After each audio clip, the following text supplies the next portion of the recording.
Well, for the first time this year, the Rush are in West Valley City, Utah, as they play the Utah Grizzlies for a quick two-game series after the holiday break. Peter Drikos alongside us, Rush assistant coach on the pregame show.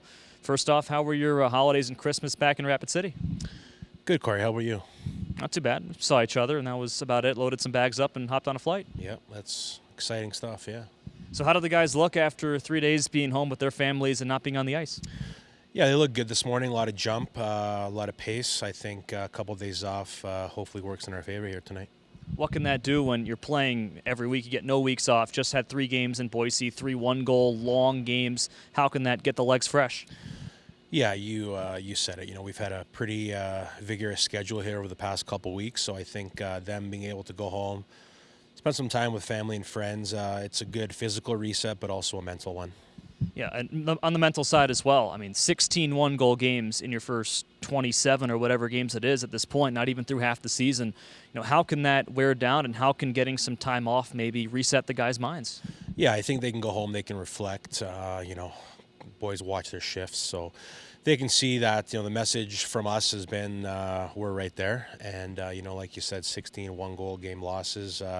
We just got to turn that corner and really put our foot in the gas here.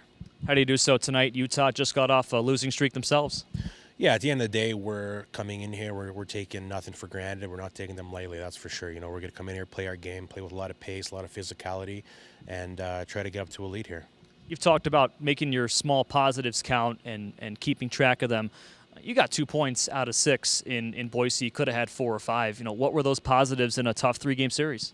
Yeah, I mean, at the end of the day, we've proven to ourselves in that locker room that we can play with anyone in this league. So I think the small victories, the small positives we take out of, last series is, a couple bounces our way, a couple more executions our way. We bury on the power play, and we probably win, at least 2 of those games last series. What'd you see on tape when you look back at that series over the break? Couple breakdowns. At this level of hockey, you break down, and other teams are usually going to score. So we just got to limit those breakdowns and really execute on our opportunities, countering their breakdowns and burying pucks.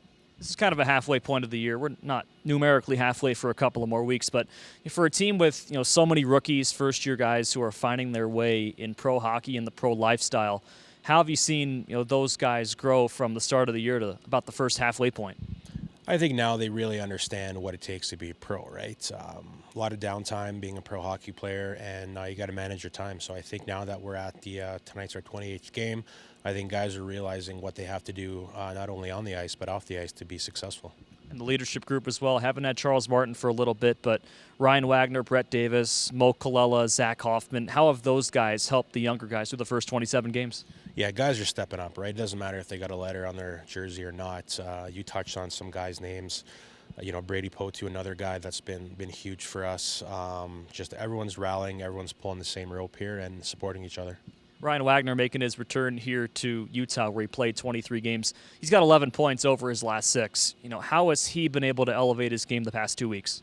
Yeah, I mean, Wags is our catalyst, right? If he's going, usually everyone else is going, and he's the kind of guy that loves that responsibility, that pressure, and he's handled it very well. So, I mean, he's going. Now we got to get everyone to kind of fall in line with that, and I think we'll get off to a little winning streak here. All right, first couple shifts, what are you hoping for? Puck possession, managing pucks well, getting in the O-zone and creating. All right, thank you, Dreeks. Thanks, Corey.